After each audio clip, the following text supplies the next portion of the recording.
नमस्कार, एक बार फिर से मैं आप सभी के सामने उपस्थित हूँ बेहद महत्वपूर्ण टॉपिक के साथ। और भारत दलाई लामा जी को भारत रत्न देने की तैयारी कर रहा है और इसके हेतु यहाँ पर 80 सांसदों ने इस प्रस्ताव पर सिग्नेचर कर दिए हैं ऑलरेडी। बट चाइना जो है वो इस बात के ऑपोजिट है और उसने काफी तीखी प्रक्रिया यहाँ पर दी है।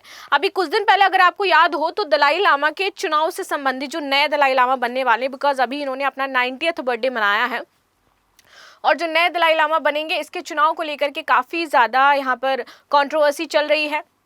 चाइना साइड की इंडिया किसी भी तरीके से इस मामले में हस्तक्षेप नहीं करेगा क्योंकि ये चाइना का आंतरिक मामला हो जाता है और अगर उसने ऐसा हस्तक्षेप किया तो ये भारत के लिए अच्छा नहीं होगा।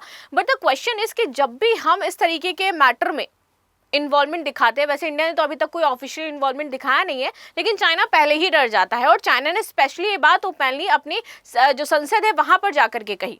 बट इंडिया क्यों नहीं कह पाता है कि भाई आप पाकिस्तान के मैटर में टांग क्यों अड़ाते हो, आप क्यों पाकिस्तान का समर्थन करते हो? तो दिस इज द क्वेश्चन कि चाइना जब चीजें उतनी ज्यादा वर्स्ट होती भी नहीं, उसने पहले ही चेतावनी दे दी है, हमें इंस्ट्रक्शन दे दिया है अपनी संसद में खड़े होकर के और भारत को बता दिया कि आपको इसमें कोई इन्वॉल्वमेंट नहीं दिखाना, लेकिन आप सीधा सीधा इन्वॉल्वमेंट दिखा रहे हो, आप पियोको के क्षेत्र पर सीपीईसी प्रोजेक्ट चला रहे हो। हम क्यों नहीं चाइना को यहाँ पर सुना पाते या कह नहीं पाते हैं?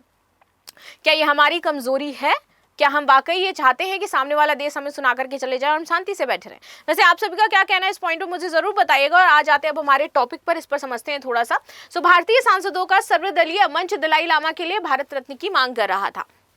तिब्बती धर्मगुरु दलाई लामा ने 90वें जन्मदिन के अवसर पर भारतीय सांसदों के सर्वदलीय मंच में इन्हें देश के सर्वोच्च नागरिक सम्मान देने के प्रस्ताव को हस्ताक्षर किए। वो प्रस्ताव रखा गया तो उस पर 80 सांसदों ने हस्ताक्षर भी कर दिए हैं।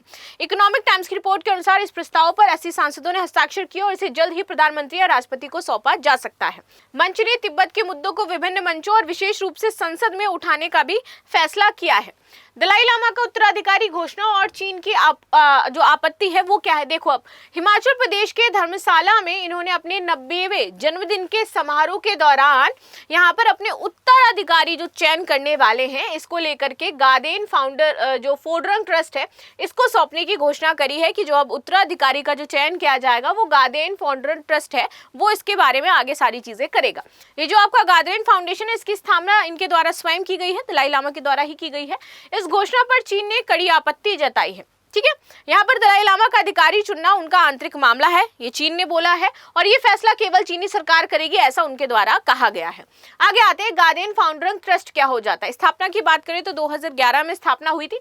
स्थिति इसकी धर्मशाला दलाई लामा के कार्यालय में स्थित है। स्थापक 14वें दलाई लामा है, ये तेंजिन ग्यात्सो इनका नाम हो जाता है। स्थापना का उद्देश्य क्या है? तो निर्वासन में तिब्बतियों की धार्मिक, सांस्कृतिक, शैक्षणिक और जो मानवतावादी गतिविधियां हैं इनको संगठित रूप से आगे बढ़ाना है। प्रमुख यहाँ पर दलाई लामा ट्रस्ट के प्रमुख हैं और इनके सदस्यों में आध्यात्मिक नेता दलाई लामा के कुछ अन्य सहयोगी भी शामिल हैं। मुख्य उद्देश्य तो दलाई लामा के आध्यात्मिक परंपरा को बनाए रखना, तिब्बती बौद्ध धर्म और संस्कृति की रक्षा और प्रचार करना, मानवता, करुणा, अहिंसा और अंतर धार्मिक संवाद को यहाँ पर बढ़ावा देना है। दलाई लामा के शिक्षण, लेखन और दर्शन को यहाँ पर संरक्षित करना है और तिब्बती शरणार्थियों और समुदाय के लिए शिक्षा और स्वास्थ्य की जो सेवाएं हैं वो मुहैया करवानी है, ये इसका मुख्य उद्देश्य है। भारत रत्न के लिए सांसदों की पहल।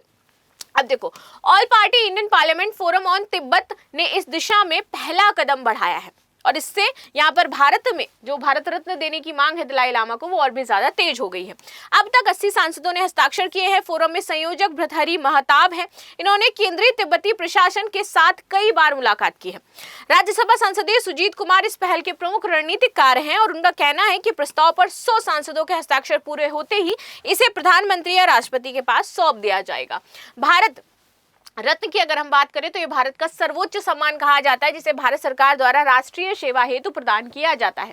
ठीक है, भारत रत्न की बात करते हैं थोड़ा सा श्रेणी, तो सर्वोच्च नागरिक सम्मान की श्रेणी होती है। शुरुआत की बात करें 1954 से हो रही है इसकी। प्रदान करने वाले भारत के राष्ट्रपति होते हैं जो इसे देते हैं। घोषणाकर्ता कौन है? तो भारत सरकार प्रधानमंत्री की सिफारिश पर कर देते हैं और प्राप्तकर्ता की संख्या अब तक अगर बात की जाए 1954 से तो 50+ लोगों को ये मिल चुका है।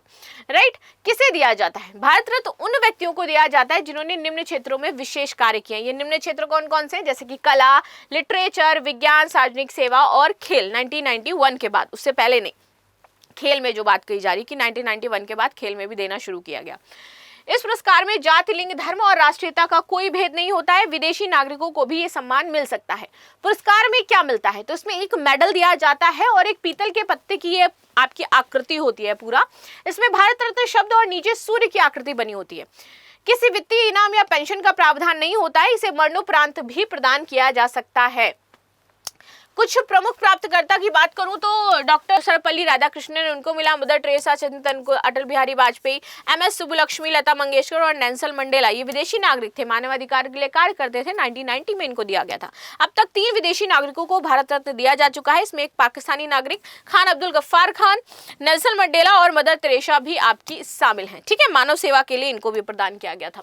चीन को करारा जवाब, दलाई लामा में उत्तराधिकारी पर कोई हस्तक्षेप नहीं। चीन की आपत्तियों का जवाब देते हुए सुजीत कुमार ने स्पष्ट किया है कि दलाई लामा की जितनी भी उत्तराधिकारी चयन की प्रक्रिया होगी उससे भारत का कोई लेना देना है ही नहीं। तो चाइना को ज्यादा परेशान होने की जरूरत नहीं है। वो तिब्बत अपनी बौद्ध परंपरा के अनुसार करेगा और वो तिब्बत का अपना निर्णय हो जाता है। भारत चीन संबंधों पर संभावित प्रभाव की बात करते हैं। अगर यहाँ पर दलाई लामा को लेकर के चीजें होती हैं, भारत रत्न दिया जाता है इन सारी चीजों पर, तो दलाई लामा को भारत रत्न देने का प्रस्ताव और उनके उत्तराधिकारियों के चयन पर भारत का रुख भारत चीन संबंधों के तनाव को और भी ज्यादा बढ़ा सकता है, ये कहा जा रहा है। चीन ने पहले भी दलाई लामा की गतिविधियों और भारत के तिब्बत में स्थित जो संबंधी चीजें हैं उस पर आपत्ति जताई है। भारतीय सरकार के वरिष्ठ मंत्री हैं किरण रिजिजू, इन्होंने भी दलाई लामा के उत्तराधिकारी चयन में चीन के हस्तक्षेप को अनुचित बताया है, जिसके जवाब में चीन ने भारत से तिब्बत से जुड़े मुद्दों पर सावधानी बरतने को कहा है कि वो इससे जुड़े मुद्दों पर ज्यादा सावधानी बरते। ये होता है आपका तिब्बत वाला क्षेत्र पूरा, इधर नेपाल से टच होता है, इधर भूटान से, इधर चाइना से और इधर आपका जो भारत वाला क्षेत्र है ये पूरा टच होता है। ठीक है, आगे बातचीत कर लेते हैं, यहाँ पर थोड़ा सा समझते हैं। 1950 के दशक की शुरुआत में चीन ने तिब्बत पर सैन्य जो नियंत्रण है उसको स्थापित कर लिया था और 1951 में तिब्बत को चीन का स्वायत्त क्षेत्र घोषित कर दिया गया। इस प्रक्रिया में तिब्बतीय जनता की इच्छा के विरुद्ध यहाँ पर जबरन एकीकरण का रूप देखा गया और लोगों ने जबरदस्ती करी और ये सारे कार्य यहाँ पर किए गए थे, यानी कि इनसे जबरदस्ती की गई। तिब्बत की बात करें तो मध्य एशिया में उच्च पर्वत श्रेणियां, कुनलुन एवं हिमालय के मध्य स्थित 16,000 फुट की ऊंचाई पर स्थित है।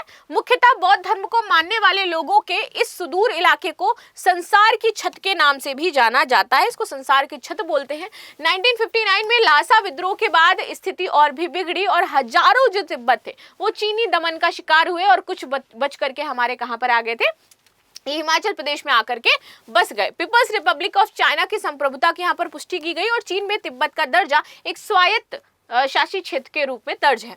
चीन का कहना है कि इस इलाके पर सदियों से उसका जो संप्रभुत्व राज्य है वो रहा है, जबकि बहुत से तिब्बती लोग अपनी वफादारी और अपने निर्वासित आध्यात्मिक नेता दलाई लामा के प्रति वो रखते हैं कि भैया मेरी जो आस्था है वो सिर्फ और सिर्फ दलाई लामा के प्रति है, हमारा नेता सिर्फ दलाई लामा है। इसी वर्ष 14वें दलाई लामा तेंजिन ग्यात्सो ने नेपाल के रास्ते भारत में शरण ली और तत्कालीन प्रधानमंत्री जवाहरलाल नेहरू ने उन्हें शरणार्थी के रूप में भारत में स्वागत भी किया गया था। नेक्स्ट बात करते हैं, भारत में धर्मशाला हिमाचल प्रदेश में दलाई लामा को रहने की अनुमति दी है और तिब्बती शरणार्थियों के लिए शैक्षणिक, धार्मिक और सांस्कृतिक संस्थाओं की स्थापना भी यहां पर की गई है। वहीं दलाई लामा ने 1960 में वहां तिब्बती निर्वासित सरकार CTA, जिसको सेंट्रल तिब्बतियन एडमिनिस्ट्रेटिव कहते हैं, इसकी नींव रखी थी।